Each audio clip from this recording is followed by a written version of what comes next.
I was kind of scared, just to be totally honest. Powerlifting definitely got to be torturous for sure. When you're not proficient at something, you're really like hamstrung. You owe it to yourself to give it a shot. So what were some of the tactics that you used to get through the, quote, torture? Sometimes you do have to push too hard to kind of find the line. And sometimes too hard is not even difficult. All right, Mark, we're back. Another Saturday school. Hopefully, kids, you're on page 43 because I said so. Yeah. That's the page that my coach, my wrestling coach, when I was doing pro wrestling, I was trying to drop elbows on people. That's the page that he always asked the whole entire crew if we're on. And we're like, yep, I guess so. He just wanted to make sure we're on the same page. So he's like, all right, boys, we're on page 43. And we're like, yes, sir. Did you ever ask him if there's anything of value between 1 and 42, or it was just 43 is where the good stuff started? You know what? He was a lot of fun. You could ask him questions like that, and he would go on and on, you know, about the reasons why, you know, it's page 43 and stuff like that. But I don't think I ever asked him about that. I did ask him about training every muscle group every day for his like entire career, he claims. I'm like, it's not possible. And then he's like, here's how I, you know, he explained exactly how he did it. He's like, I ran the rack. I started with running the rack for traps. He's like, and then I did it for shoulders, and then I did it for biceps, and then I did it with tricep extensions. I'm like, well, you're a crazy person. Yeah. So he'd start with like, you know, 100-pound dumbbells for shrugs, and he'd work his way down to like 20s until he's totally exhausted, and then he would grab, I don't know, 30-pound dumbbells and do lateral raises, work his way all the way down. He just kept going through body part. I'm like, he was in amazing shape. So I don't know. He knew something, but I mean, how much every day, every body part. But people would be in so much better shape if they just knew, all right, well, I'm just going to run the rack back and forth every day. Yeah. I don't know. It makes sense to me. It's a lot of work. It's a lot of calories burned. I mean, a lot of time being saved because you're not jumping around machine to machine. I'm like, you didn't miss a day. Like there wasn't a day where you missed calves. It's like, no, goddamn it, Bell. You're on top of my shit. My favorite part or favorite story is when he was teaching you guys how to turn a doorknob. Oh, That's huge. Yeah, because he was warning us, he wanted everybody to be safe. So if you did something goofy in the ring, like you grabbed a headlock on the wrong side, you know, it's pro wrestling. So it's a shoot. And it's not jujitsu. Like you only work the left side of the body, you know, like there's certain lingo and certain things that you do and certain body language that you use to keep each other safe. And so even something like a punch, like you're going to show the guy that you're going to punch him. You're going to like kind of grab the guy by the hair, bring your arm way back so he knows what's coming. Telegraph it. Yeah, you telegraph it, and then you actually might hit him a little bit, but he was ready so he could snap his head at the right time and everything. So you're really trying to like protect each other. But he would do that with everything, like picking up your backpack or whatever. And he'd be like, really? That's the way you can pick up a goddamn backpack? He's like, you can blow your back out.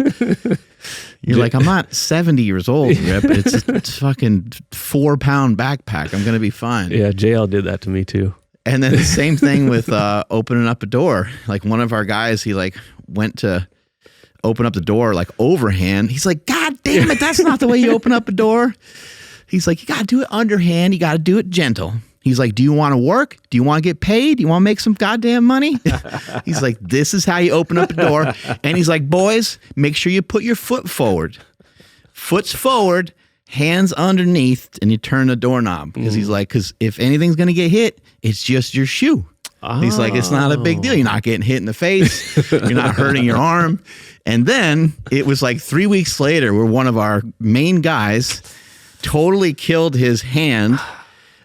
And I think he sprained his wrist. No way. Opening up a door. Because everyone come flying in and out of this door. That was his main point. He's like, you guys are a bunch of animals. You shouldn't be flying in and out of the door. Makes sense. And he showed us how to even like, you know, enter through the door. He's like, do it slowly so you're not killing anybody. He'd always say in a loving way. Do it in a loving way. Make sure you're not going to hurt anybody. What was that like? When you were, because this was in Ohio, right? Yes. I lived in Columbus, Ohio, and I trained in Louisville, Kentucky in a league called Ohio Valley Wrestling, and that's where Brock Lesnar and Mark Henry and, Batista and all those people came from. So I was trying to chase down that dream. So what was that like when you'd be in the parking lot thinking about like you're about to, again, it's choreographed, but you're still like, I'm going to get my ass kicked today. You're with the best people in the world. And on top, exactly. So did you have hesitation as you're kind of like, fuck, here we go again? Or like, what was that feeling like when you're driving to the place?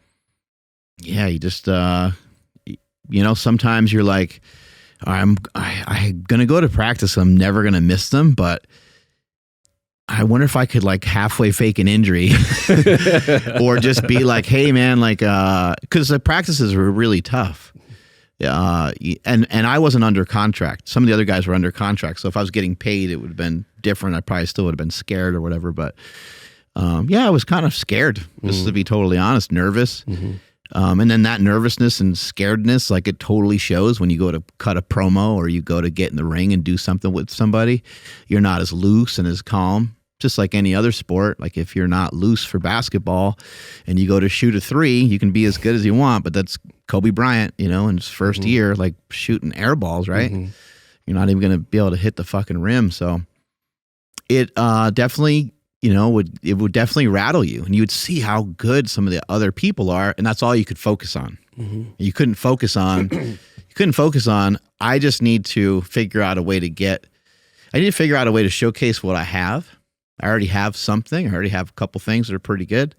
I need to figure out a way to showcase that, and I just need to figure out a way to get a little bit better. It doesn't matter. It's completely irrelevant what the other guys are doing until I can maybe start to ask them some questions and say, hey, I want to stay after, like, you mind showing me some of these things? And everyone was super nice. Everybody was definitely willing to help. But even with that, you're like, they're not going to want to help me. I'm the worst guy here. Yeah, I can't even so when I go to jiu-jitsu in the morning, it's not easy, but everything's on autopilot. I'm still very tired from, not getting too much sleep, but then I just kind of show up and I'm there.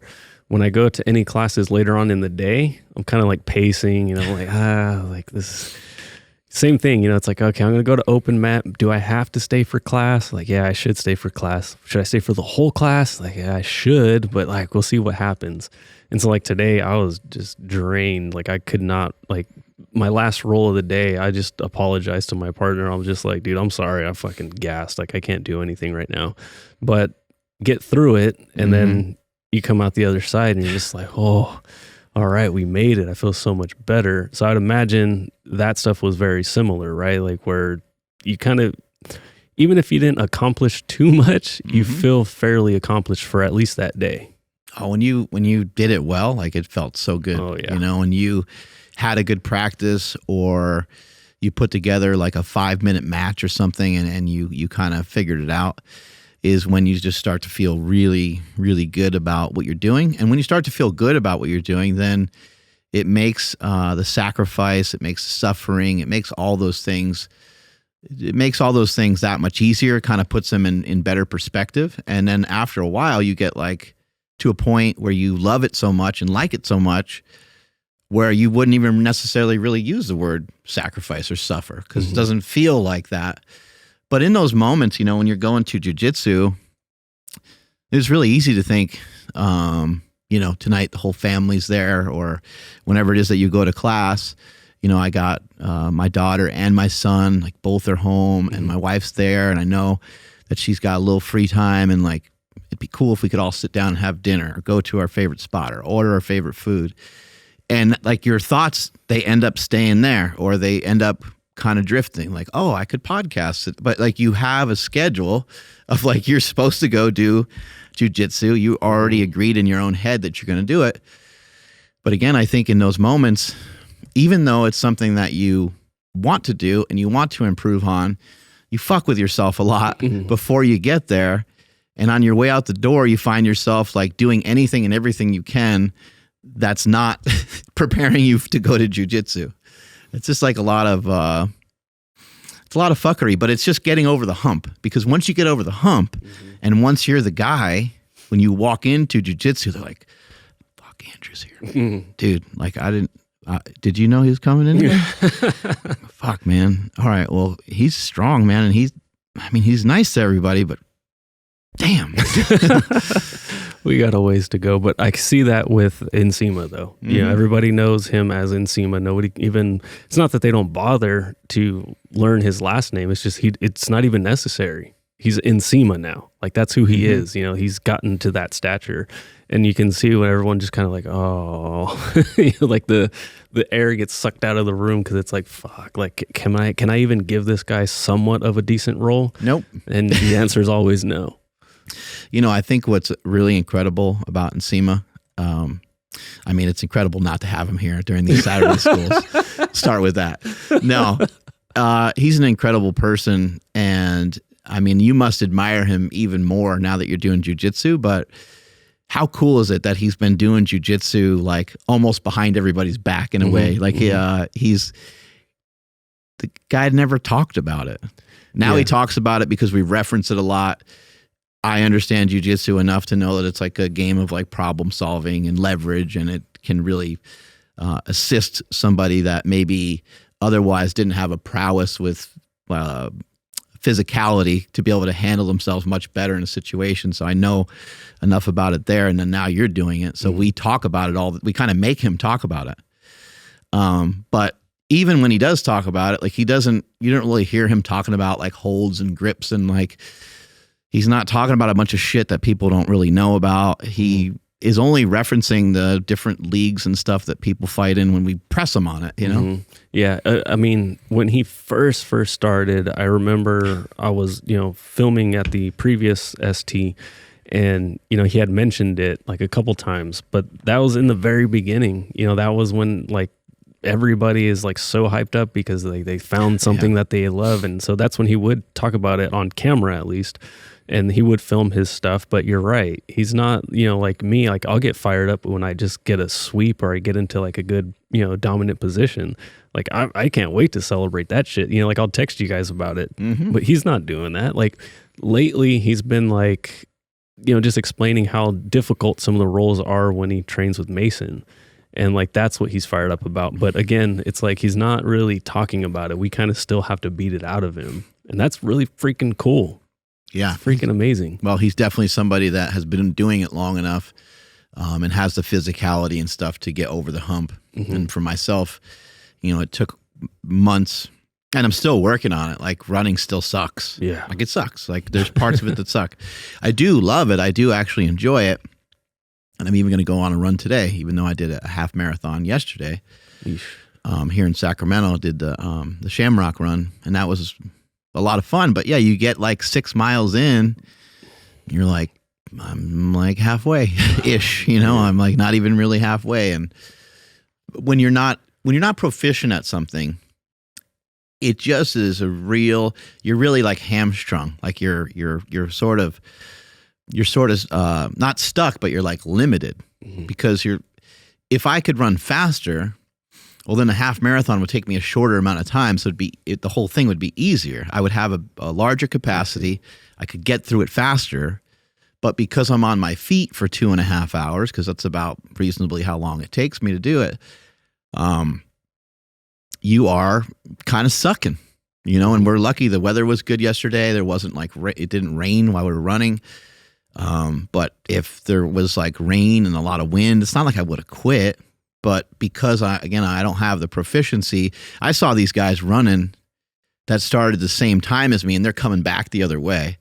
And I'm like, I'm not sure how far it is. Like, I don't know how far they ran already, but these guys were flying. So and like on the same path you returned back? Oh. Yeah. They're coming back the other way. That's annoying. Yeah. I mean, it happens to these guys are so fast. These guys are flying through it, probably running 5-minute miles or something. I mean, they're cruising. And it's suffering for them too, in a way, because they are going so hard. But I saw the difference in the guys that were passing, the guys that were running the opposite direction, heading towards the finish line. An hour and stuff like that before other people. Those guys, there were some guys that were. There was a couple guys that ran by so smooth and so crisp. didn't even look like they were breathing in and out of their mouth. I mean, I think they were mainly nasal breathing. So there's just many, many different levels to it. But if you push into it, but you do so softly enough to where you can recover from it, and you do it for a really long time, you get to be a badass. And people are like, who the fuck's that? And you're like, well, I just me. I'm just me. Just chipping away. I wasn't even trying to do anything. You want to watch this clip? Yeah, let's check out this clip from Jerry Seinfeld. I think this is an amazing quote. It caught my attention, so here we go. Every second of my existence, I'm thinking, could I do something with that? That to me sounds torturous. Like you cannot. It's like going into the gym every day. It's hard. You know how you walk in every day and you go, oh, geez, I got to do this again. Yeah, it sounds like a tortured life. And you say it is. It is. But you know what? Your blessing in life is when you find the torture you're comfortable with. And that's marriage, it's kids, it's work, it's exercise, it's not eating the food you want to eat. Right. Find the torture you're comfortable with, and you'll do well. And I love that. I think maybe, I think maybe sometimes people, when they, hear the word like torture or something, and then you hear him say marriage, he's not trying to like really make a joke about it. He's just saying like there's going to be like work in there. There's going to be things that are going to be like uncomfortable. You're going to hurt each other's feelings.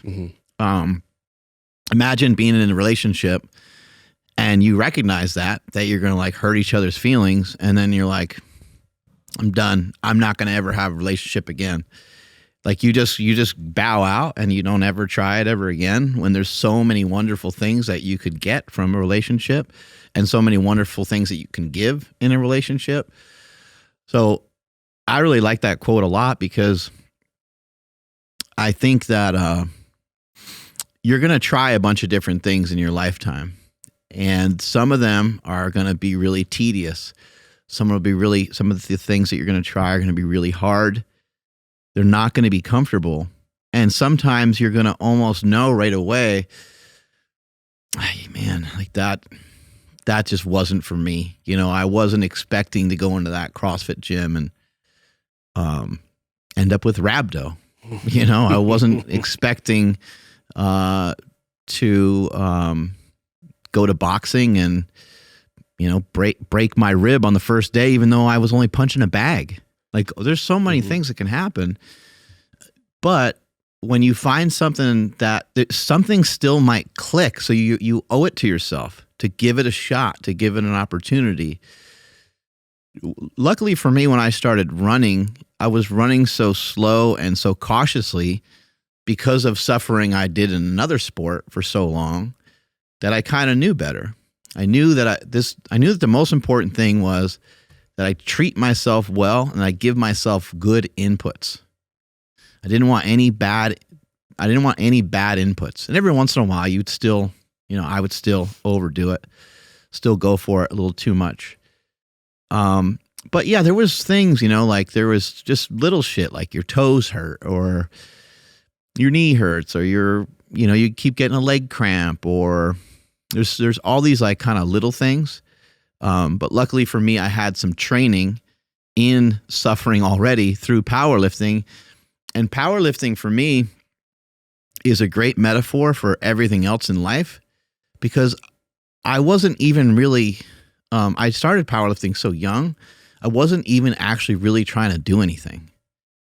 And I wasn't even really trying to purposely do anything until I was, I don't know, like 29 or 30. I was already doing it for many. When I was a kid, I broke some records and stuff like that, but I didn't know about the records. I didn't know there was just like state records, and they weren't a big deal because there wasn't a lot of people doing it. So it's not like I broke some like monumental record or something, but New York State, bench record, deadlift record, stuff like that. But I was just training, and then I'd go to the meet, and they'd say, oh, the record in the bench is like 289 or something like that, or whatever the kilo conversion was. And I was like, awesome. I get to like break that on my opening attempt. This is going to be so sick. Jeez. And as I got older, like powerlifting was kind of always circulating because I always enjoyed training. And when I got back into powerlifting, started doing West Side, actually went to West Side and started going all in. I just recognized that if I suffer a little bit in this and actually put in a stronger effort, I could not only be like halfway decent at this, I could be really good at this. And who knows, if I can figure it out the right way, if I can figure out the algorithm, maybe I can be great at it. Power Project family, how's it going? Now, we've talked about blood work and getting your labs done on this podcast with many different guests, as that's super important for understanding what's going on underneath the hood. That's why we've been partnered with Merrick Health for such a long time now, owned by Derek for more plates, more dates. With Merrick Health, you can get yourself the Power Project panel, or you can select any specific labs you want to get. And after you get that done, you'll be able to work with one of Merrick's patient care coordinators, where they'll help you understand what type of nutritional, lifestyle, hormonal, or other type of interventions you can utilize to help fix whatever might be going on underneath the hood.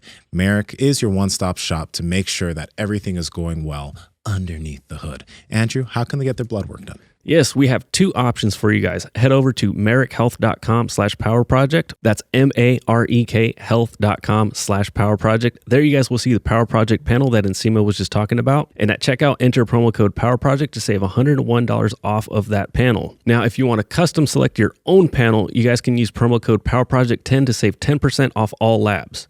Again, that's at merrickhealth.com/powerproject. Links to them down in the description, as well as the podcast show notes. What were some of the, and I know you just said in powerlifting, you weren't, I mean, you were just training because you like to do it. So it wasn't, quote, torturous. Mm-hmm. But what were some of the, like, I don't know, like tips and tricks or hacks that you used to kind of get through the torture? Because, I mean, training West Side at West Side, again, we're going back to the whole, sitting in the parking lot. Damn, everyone's here. Like, all right, here we go. Like, so that was probably pretty torturous and probably, I would imagine, make you kind of nervous just walking in to go do what you love to do. So what were some of the tactics that you used to kind of get through the, quote, torture? It definitely, I mean, powerlifting definitely got to be torturous for sure. I can't lie about it. I can't make that up. It definitely just got to that point. I think what would get me through it the most was what was waiting on the other side, the reward, just getting better. I've always loved getting better. And West Side, even though it was intense, and even though like when I walked in there was John Stafford, there was J.L. Holdsworth, there was like Brandon Lilly, Chuck Vogelpool, all these like legendary lifters, Dave Tate. These guys were monsters. But even though they were monsters, it was just like the only requirement to kick ass at West Side was that you did your work. If like no one gave you a speech about it, but you got the idea right off the bat. You're like, like who do people talk to in here, and who do they respect, and who are some of the guys that people will like load plates for and stay a little extra for? You start to kind of watch that and pay attention, and you're like, it's not the guys that are the best, it's the guys that work the hardest. And you start to watch that over time, and you're like, all right, well, that's the way that this gym is. That's the pecking order. The pecking order is who shows up, and Chuck Vogelpool was kind of the main guy there. He wasn't like a leader necessarily, because he didn't really talk. He just trained, and he would pace back and forth. But, Chuck would say, hey, meet me at 8 tomorrow to work out. He'd be there at 7, and he'd be chomping at the bit when you walked in. He'd be pacing back and forth, and you're like, hey, how's it going? You're trying to like, it's early in the morning, and you're trying to like, I guess, catch the temperature of the room, and with him, it was always ice cold. He didn't really, he was nice, but he didn't really want to talk. And you'd say, hey, how's it going? And be like, he'd just kind of shake his head. And then he was like, I did 12 sets of grip work. He's like, kind of meaning like, put your shit down. Like, and I'm thinking like, I got to pee. I got to change in my other shoes. Like, I don't know if I brought everything I need, and then it's like, panicky or whatever. But that's just the way it was. It was like you put in a lot of work, and I learned a lot there. It was almost like a a little like military boot camp. Mm-hmm. Did you feel like you fit in? Definitely not in the beginning. Yeah, because that's okay, perfect. Because I feel like, especially when it's something new, there is that weird, uncomfortable, like, oh, I'm the new guy, or I'm the outsider, and that's part of the torture of trying something new. So, like, how did you go about trying to fit in with those fucking killers? You know what? I always tell people I had the most unfair advantage of all time, having two amazing parents. My mom and my dad just instilled a lot of confidence in us. And I think it was they just encouraged us to do a lot of different stuff. If we picked up a tennis racket, they were like, hey, is this something you think you want to do? Like, and my dad would, hit the ball back and forth, and my dad would try to show me stuff. And he's like, I don't really know tennis, but like, if you want to play tennis, we can figure this out. Your uncle plays or something like that. They just always encouraged us to try like a kind of diverse amount of things. So when I was at Westside, I recognized there's only like one way to fit in. It was just to put the work in. And not only put the work in, you got to kind of lift something. So it wasn't just the work, and it not necessarily wasn't just the weight. Because there was a lot of people there that didn't really like blow people away with the lift that they did. However, they went from deadlifting 185 and shaking all over the place to being able to deadlift like 315 for reps or something like that, And so you saw people's progress. There's also like some athletes there. There's some other people there that they weren't necessarily doing the 1 rep maxes on some of the movements, but they're still like dragging the sled and doing torturous shit. They were doing stuff that was really hard. For me, I think that I maybe had a different perspective on fitting in than most people. My oldest brother, Mike, was always really popular. He was popular because you wanted to like side up with him because he's going to punch you in the face. So it's better to be just easier to be on his side. Mm-hmm. And he was just a really good athlete. And he had kind of a big personality. Wasn't necessarily like real outgoing, but he wasn't like quiet either. So people knew about me kind of through him, as I was going through like high school and stuff like that, or just as I was growing up. And I was like Little Bell or whatever, right? And then same thing with Chris, but Chris is personable. Like, he wants to talk to people. He likes to talk to people. And so Chris was always like a cheerleader for me. He was always fired up about like whatever I was doing, because he and I would power lift together and stuff. And so I had people that just kind of already, I guess, knew about me and or accepted me just on the merit of like what my brothers were or what they were doing or who they were. And so I think I had like a warped, I think I just didn't think about it much.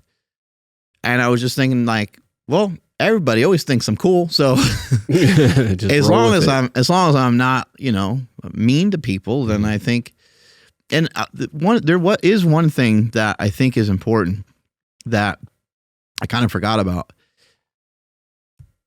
Whenever you're in a new environment, you have to think, how can I add value? What can I do to help? Mm-hmm. Now, it wasn't like I was like mopping the floor at Westside, but I would help clean up after workouts. I would stay there just for a long time, just like people do at jiu-jitsu. People every time you go in, the same guy's there. And it doesn't matter if you go in the morning or if you go in at night. That motherfucker, you're like, man, this guy's. Sometimes there's people that just want to offer. Maybe they can't offer a whole lot else. Like, maybe they're not like super athletic, or maybe they're not crazy strong. And so it's a great way to kind of fit into a spot, and you're going to get a lot more out of it by simply just offering like whatever the hell it is that you have. Yeah, that's, dude, on sometimes point. It's just time. Yeah. That's, I got that from super training, which is like, because not everybody, but a lot of people want to come train here, or they even want to come work here. I would get emails all the time like, oh, I just want to go work for you guys so I can lift all day. Like, well, first off, that's not how it works, but like you have to think, what can I bring to ST, not what can ST bring to me? Right. And so that I had that exact same mentality walking into my jiu-jitsu school. Like and I still have that to this day. So it appears that the one of the biggest, I guess, boxes you can check off when trying something new or trying something torturous, or you're stuck in the middle of something, is, quote, getting over the hump. What do you think people are doing wrong when they can't like quite get over the hump? Like, yeah, I don't want to put any other questions in there, but what do you think is going on? I think one of the biggest factors in that is to understand that you need other people. You need to make allies, man. Like you want to be able to be really good at art. You want to be really good at the piano. You want to be really good at acting. Who are the actors that are good? Who are these people? What makes them good? Ask questions. You also want to fail fast. You want to kind of put yourself in somewhat uncomfortable positions. So maybe the teacher or sensei or coach or whatever is like showing a drill, and you're like, as soon as they look to somebody to go in, I'm going to say, I'll do it. And you jump right in. There's a lot of body language with stuff too, kind of the teacher's pet sitting in the front row, nodding the head, these kinds of things. There's just like respectful ways that you can kind of work your way into some of these things. But I think we really need people. And so I was just thinking about this yesterday when I was doing the half marathon. I was like, I just wonder what it would be like to just run with someone that just runs like a 9-minute mile pace. Like at the moment, like that would be really challenging to do that the whole way. Yeah. I'm not trained for that yet. However, maybe doing it just one day on a race might not be the best idea, but maybe trying to do that in training would be a good idea. And I have run with people that are faster. I've run with Matt Choi. I mean, he's super fast. I ran with a bunch of guys that have like fucking records and shit and running. So I think that's a really important thing, is to find allies and see. You don't want to like get out of your lane. You don't want to like try and do what they're doing, necessarily.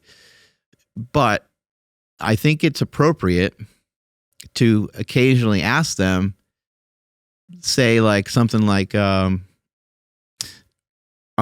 do you think I'd be ready for something like that? Or you can maybe say something to the effect of, do you think that's even something for me to be concerned with? Because a lot of times they'll tell you, no, dude, like you're thinking about the wrong. You might overthink your form or technique for running.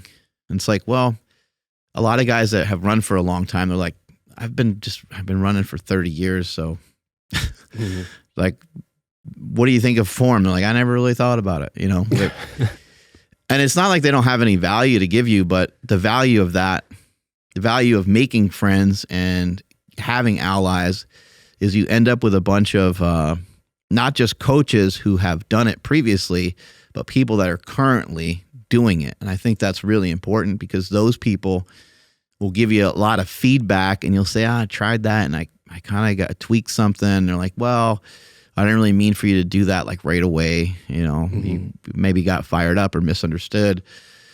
And you can go back and forth with them, and you can kind of tweak stuff the way that you see appropriate to move forward. Yeah. So you think it's pretty valuable to let the people that are around you, let them know like your goals, and tell them like, and actually out loud speak to it, and tell them like, hey, I think I want to compete in jiu-jitsu this year, or whatever it may be. Because like something like you just said happened today, where somebody had, my training partner had, kind of, I forgot how he worded it, but something to the effect of like, yeah, when you compete later this year, X, Y, and Z.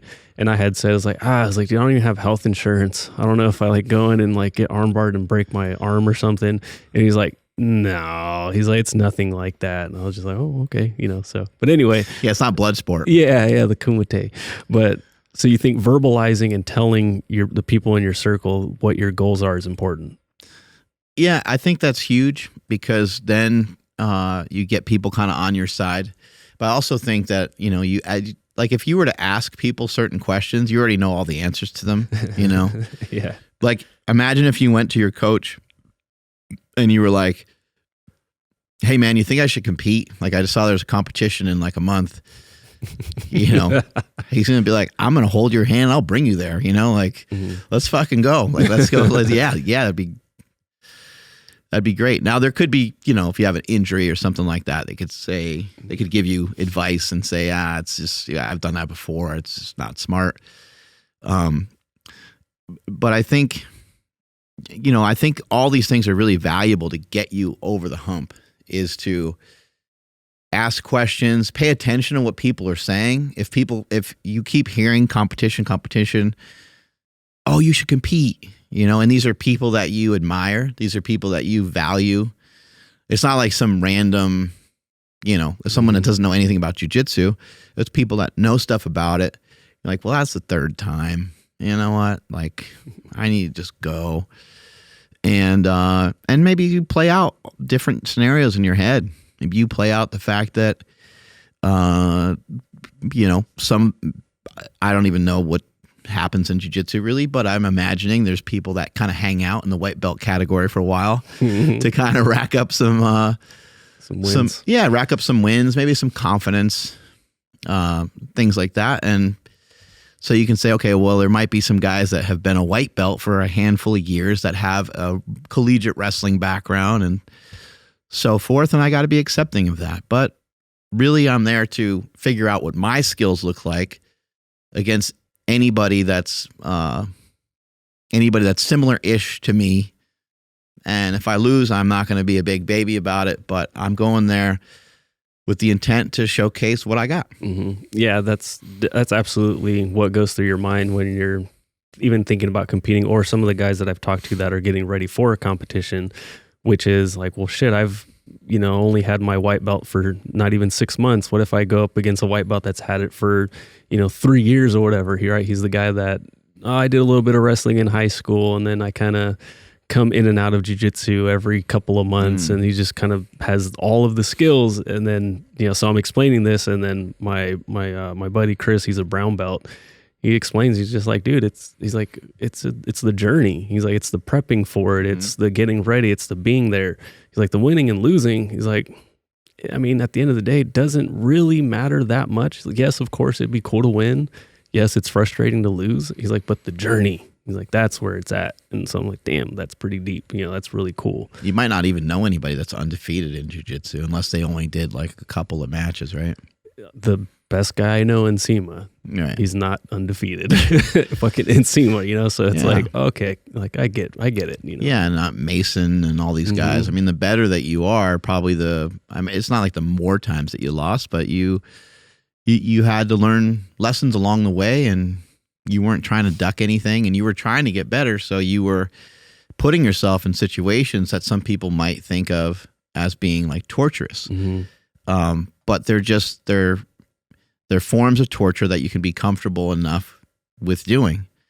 And back to the Seinfeld quote, I think it's just such a great quote because, if you think of someone like our boy Casey Short, like he's amazing. He's lifting, he's boxing, he's running, he's doing mobility work. Like he's getting all these things done. He's in his 50s, he's in great shape. And I think for him, sometimes we'll have to have him on the podcast. I've been meaning to have him on the podcast forever, so we need to make that happen. But I think for him, he's just like, it doesn't make any sense for me to not go and do like a run. It doesn't make any sense for me to not go and do my boxing and stuff like that because he's got himself over the hump. He's built up a tolerance to some of these things. And so he knows, and then plus he enjoys hunting. So if he really enjoys hunting, he's going to make sure he's in shape for it. Because when he's out there, he doesn't want to be like dying and miss opportunities and maybe fall behind his friends and be the guy that's complaining about his foot hurting and all that other stuff. So I think finding something that's kind of uncomfortable that you can start to get more comfortable with over time, as he was talking about, the gym, marriage and the gym, like none of these things are actually torturous, but there is a period of time, there's an adjustment period.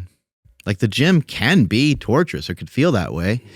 Anyone who's ever had a crazy legs day, where they can't sit on the toilet, they can't get up from the toilet, they can barely go up and down the stairs, got to go sideways, and you're walking weird and all those different things. That it can be torturous, but over time, there's a handful of things that can happen, but two major ones are the body starts to get adapted to the exercise that you're doing. And so you don't get as sore anymore. And the second thing that happens is if you do get really sore, you fucking love it. Because you're like, I dig this. This is awesome. Like I woke up this morning after doing a half marathon yesterday. I'm like, today's going to be so fucking awesome. I kind of crushed myself yesterday, but I get to wake up today and now I'm going to work out with Kenny. And then later today, I'm still going to run. I did my mobility stuff. So I look at these things as like an extra challenge. Like, oh, you don't think I can do that tomorrow? Like, I'm still going to fucking show up. I'm still going to get my shit done, even though it's exponentially a tiny bit harder because of what I did yesterday. But fuck yesterday. That's in the rearview mirror. I want to work for the next day and for the day after that. So Monday to me is about Tuesday, and Tuesday is about Wednesday, and so on. And each day is not even about the particular day. Each day is about the weeks ahead. And they're not even necessarily about the weeks. It's about the months. It's about the years ahead. Sheesh. So you had a pretty, an event. It was a setback. Or maybe it wasn't a setback. I'll let you say exactly what it was. But you found yourself in the hospital. Some people, when they are in the middle of this, quote, torture, trying to get over the hump, maybe they even are over the hump, but something sets them back. How do you bounce back from something that just fucking derailed you? Yeah, when I fell with 1,085 and some of these things that are like, you get wiped out. Yeah. Somebody gets like a concussion or something like that. You're trying to learn MMA or something. You get just fucking waxed, right? These things happen, but the way I kind of look at it is like, what else are you going to do? Mm-hmm.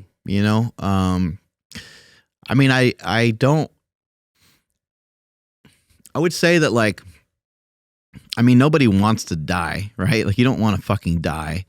However, I don't know how to hide enough to not die.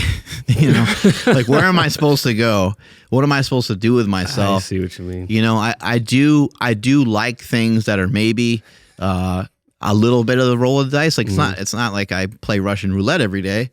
It's not like I do stuff that's too wild. I'm not, jumping out of airplanes and, I'm not doing things that are too wild. However, there's some risk to them, and I have fucked myself up a handful of times, a bunch of different ways. And, sometimes things go sideways and it's not that bad. You just go home and you hydrate and you eat some food and you're like, man, I really knocked myself silly today, man. I don't know what happened. I don't feel so good.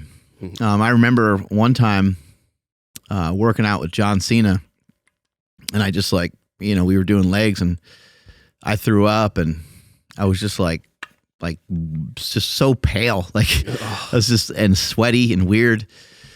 And I've thrown up before in a workout and was able to actually continue the workout. But this one, I wasn't coming back. There was just too much, whatever the fuck buildup that is, lactic acid or whatever. And I just couldn't continue. And so I had some sugar, I ate some food, and then I felt fine. And then the next day I was able to train again. So sometimes these setbacks, they're things that allow you to kind of recalibrate and rethink exactly what it is that you're doing. But, when shit's new, shit's going to get weird. You could hurt yourself. you could do something as simple as try to just change your grip on a particular like lift or something, or change your stance. You could like blow out your elbow or blow out your knee just from one tiny little, I heard that so-and-so does this. I think this is like the next trick that's going to help me over the hump. And you could just hurt yourself. The day that we went and sprinted with Graham, I got hurt one day running with Graham, and it was just like we weren't even going fast, but I was like, this feels good. I'm going to try to open up. We had another day where we went out and ran on the field, and we were running barefoot and stuff like that, and that was a lot of fun. And unfortunately, Nsima popped his hamstring that day. So you can't avoid, like, getting injured is a huge piece of the puzzle. It's part of all these things. If you can have the kind of hindsight, or if you can stop for a moment and think about what's my preparedness for this thing that I'm about to do. Like if you were to do a jiu-jitsu tournament or sign up for a match and you have never done any grappling before, well, there's a major concern there, you know, that doesn't really, I'm sure people could handle it. I'm sure people have done it before. It just doesn't really make a lot of sense. You're putting yourself in like a lot of danger. And the same thing could be said about running. Like if you're going to all of a sudden like sprint out of nowhere, what sprinting experience do you have? When's the last time you sprinted? And how long did you sprint for even? Like, because when you're a little kid and you sprint, you know, you forget when you're 7, you may have weighed 60 pounds. And that's different than you weighing 200 pounds. Now you're trying to sprint weighing 200 pounds. How far are you sprinting? Sprinting like 100 yards. Well, you might be sprinting, you know, upwards of 10, 15 seconds. Like that's a long time to try to hold on to some top end speed. So you're gonna like fuck yourself up. So I think one way to get past some of these injuries, and one of the ways to get past some of these things where you might get wiped out, is just to understand it's part of the process. You're going to have setbacks.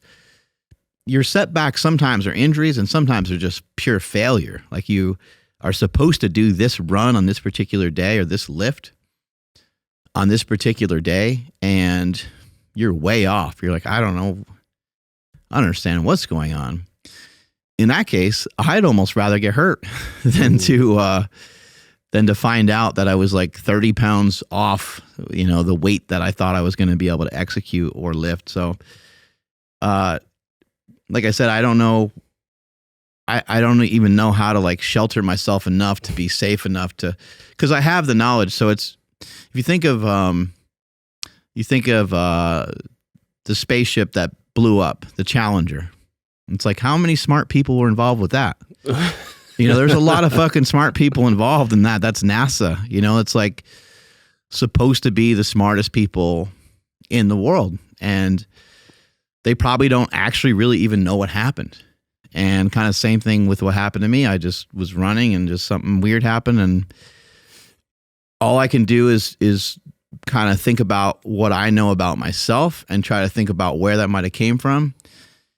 It was the fastest I ever ran. And it was for the longest, not the longest time I ever ran, but it was like the most amount of speed work that I've done at the distances I was going in that particular day.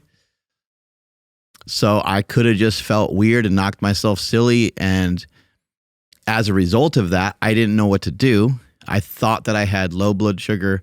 My blood sugar was actually, I think it was high at that point because my eyes started to get weird and stuff like that. But I also just could have been like dizzy because I was running really fucking fast. So maybe I just needed to stop and breathe and drink some water and chill. But I thought I needed to do something because I wasn't feeling good. All I could think about is like, oh, if I do this, I'm going to make myself feel better. And so I think in that particular case, I don't really know exactly what happened, but I do think that I kind of fucked myself up by thinking that I needed to do something. And I probably just needed to rest and drink water. Damn. So this is the last question for me. It can be a whole nother topic. And I think I have the answer already. But like, so then how hard should somebody push? Like, how do you know like where that limit is? For me personally, it seems like every time I get sick is when I find my limit. You know, I'm like, I'm going to do jujitsu and I'm going to lift every day that I'm not at on the mats. And then I either get hurt or I get sick, and then it kind of I have to recalibrate. So for somebody listening, how do you figure out, like, how do you learn and how do you understand how hard you should be pushing? How hard should you be pushing yourself? I think one of the questions I would ask you is like, how long do you think you're going to do jujitsu for? For life.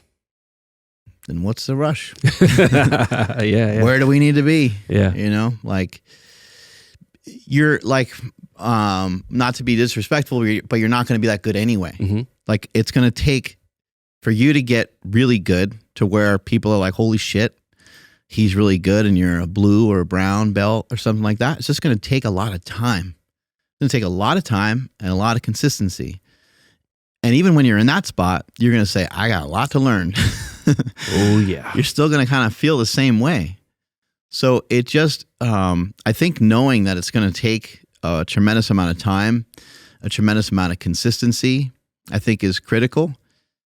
However, I do think that there's going to be times, again, I think it's okay to just accept the fact that I am going to get hurt. Mm-hmm. Could just be a simple miscommunication in class, you know?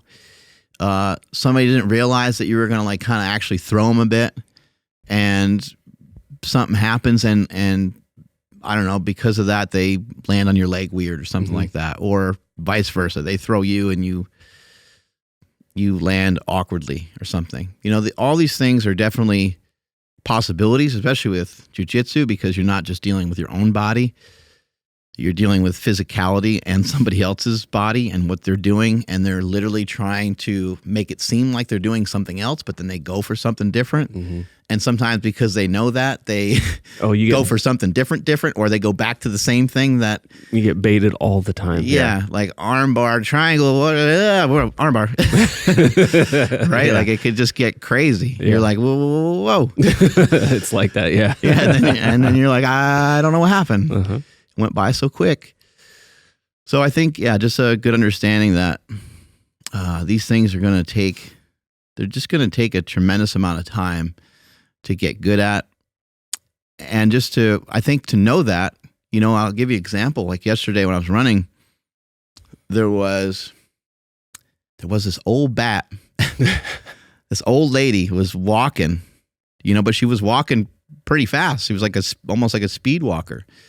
So a speed walker can walk at like 12 and 11 and 10-minute mile paces. So she's moving pretty good. Mm-hmm. So she just basically just walked the entire time. She probably beat a lot of people. I mean, I saw her a bunch of times and I was like, I can't get beat by, like at the very least, I can't get beat by her. But what you learn about a marathon, people say it's a marathon, not a sprint. They say it, you hear it all the time. Well, a marathon is really interesting because if you were to go to the bathroom, if you were to stop at some of the aid stations to drink some water, if you stopped and tied your shoes, if you stopped and stretched for a little bit, you might be way better off having done that than if you didn't stop at all. So slowing down sometimes can be the thing that could really propel you forward and speed you up in anything, in life or anywhere else. So this woman that was walking, she was kind of with me periodically, and I shook her a couple times. I'd lost her. And then I needed to use the bathroom. And when I needed to use the bathroom, there was, I don't know what people were doing, taking a dump in there or something. I don't know what's going on, but they took a long time. And so that was a little bit annoying. But as I got back on the trail, there she is again, walking. And I saw a bunch of other people, same thing, like a lot of people that were using like a walk, run strategy or a walk and jog strategy. They did really, really well. And our boy, Amadeo Novella, who, you know, my excuse for not running really well is that I'm big. Mm-hmm. But I ain't that big. Not compared to Amadeo. Mm-hmm. Amadeo's huge. He's probably like 6'7" or something like that. And he's got to be, I think maybe he's under 300 pounds nowadays. Hopefully that's not too mean. I know he's been working on losing some weight. I think he has lost some weight. Amadeo trains, he's local. He trains a lot of like MMA fighters and stuff like that at Capital Strength. I think it's the name of the gym, right? I saw his big ass out there and I looked at his time. I mean, again, another excuse for me. I was using it as a training day. So I was purposely trying to keep like a 12:30 pace, and I stopped a couple times and things like that. But Amadeo finished like 10 minutes behind me. Damn. And that's a big, big boy. And he probably doesn't really run that much. But how did he do it? He did it with intervals. So he would walk and run and walk and run and walk and run. So if you just understand that your jiu-jitsu is going to take a long time, you're, getting more proficient at baseball or tennis or lifting, your physique is going to take a long time. You're not going to have the body that you want. Like if you keep kind of chipping away at it here and there and you're, I don't know, 18% body fat or something, you're not going to have the body that you want for the summer. You might have the body that you kind of want for the summer temporarily, but it's not going to be anything that you're going to be able to sustain. It's going to take years and years and years of development for you to be able to really nail that down. So I love that quote. I thought that was valuable to share with you guys today. Hopefully you guys got something from it and maybe you have your own interpretations of it. So whatever your interpretations are, please let us know. I do think that words like torture and sacrifice, they get thrown around, they get thrown around a lot, but it's just a descriptive way of saying like there's going to be some sort of suffering that goes along with starting something new. And Seinfeld's point, I think it was interesting how Stern questioned him more than once and kind of made him admit like this is a tortured life. And Seinfeld at first said no, because Seinfeld's like, no, this is just fun for me. Everything is material. I think it's the same thing with us. Like you're not sitting normally while we're podcasting. I'm standing. Whenever we do it as often as we can, whenever we have the opportunity to do something better, we try to buy better food.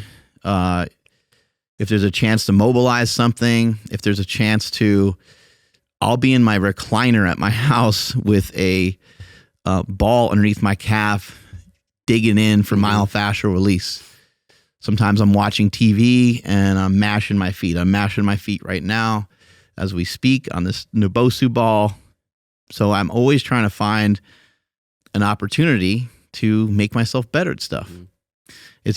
I'll put toe spacers on, like all kinds of stuff.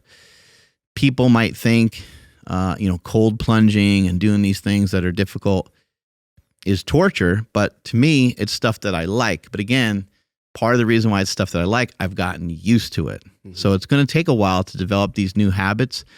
And over time, your habits start to become part of your character. And then for you to try to figure out ways of dealing without these things in your life, that's torturous.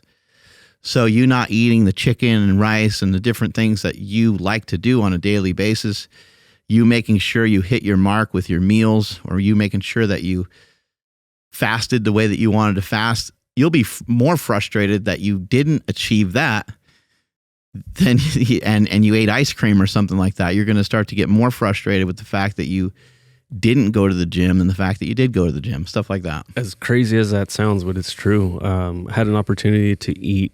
I don't know if you ever had Jim Boy's tacos. Oh yeah. Okay, so I had an opportunity to have that last night.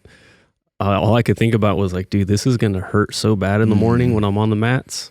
And you don't want to be the guy that farts in front of everybody the whole time. Yeah, couple farts. Like, hey, all right, yeah, one or two, but no. But really blasting them, no. So I just went home and had eggs. That's all I had, and you're right. I would have been not so much like upset at myself, like, oh, I can't believe I caved or anything. It's just I wouldn't feel good. Like I physically would not feel good, and it's like anything I can do to avoid that, I'm gonna do it. And so now it's torture if I go away from steak and eggs, that's my jam and I feel good on it. So anything outside of that is like, I really have to consider the positives and negatives or whatever you want to call them but I'm thinking about like how you said, like I'm thinking about tomorrow today already. Yeah. And so it's weird when you get to that place. I don't feel like I'm without anything. I don't feel like I'm sacrificing anything with my diet. It does feel the opposite because I feel like I'm sacrificing tomorrow's workout if I do have, some tacos today or some shit like that. Right. Yeah.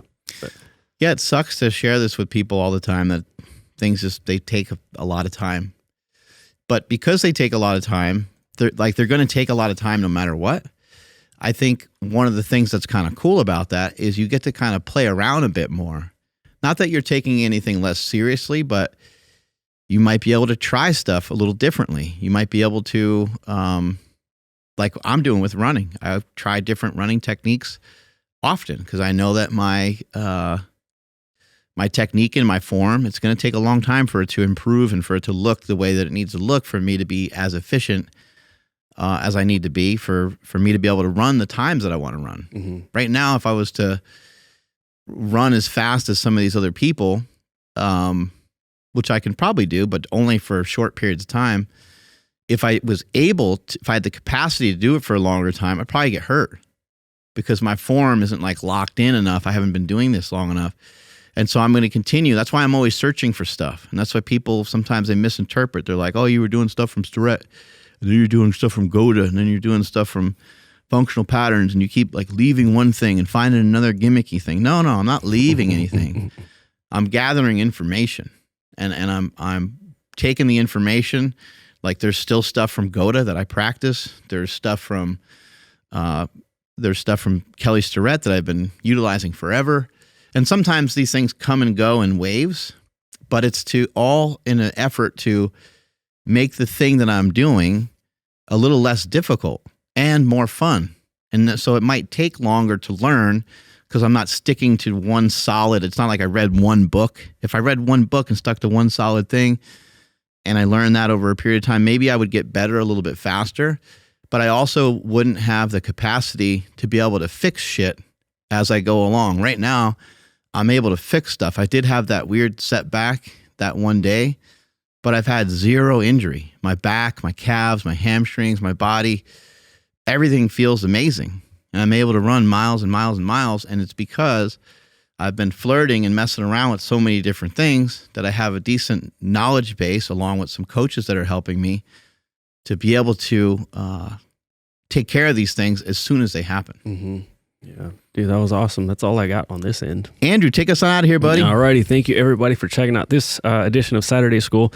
Drop those comments down below. Let us know what you guys think about today's session, and make sure you guys hit the like button, subscribe, follow the podcast at MB Power Project all over the damn place. My Instagram is at I am Andrew Z, and Nsima is at Nsima Inyang all over the place as well. I think check the links in the description. Everything will be down there, as well as powerproject.live, where you guys can get podcast merch and then more information about us. Mark, just want to kind of finish by saying, sometimes you do have to push too hard to kind of find the line, and sometimes too hard is like not even difficult. So like the first day you did jiu-jitsu practice, I don't really, I mean, I think maybe midway through, maybe you probably started to recognize, like, I think I'm fucking myself up a bit. I don't know. Dude, no.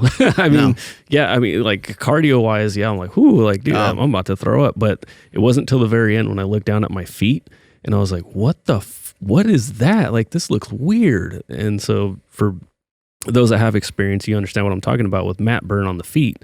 Everyone else, just think of ridiculous rug burn or mat burn in this case on the top of your foot. Mine it was weird. It was really bad. Really, really bad.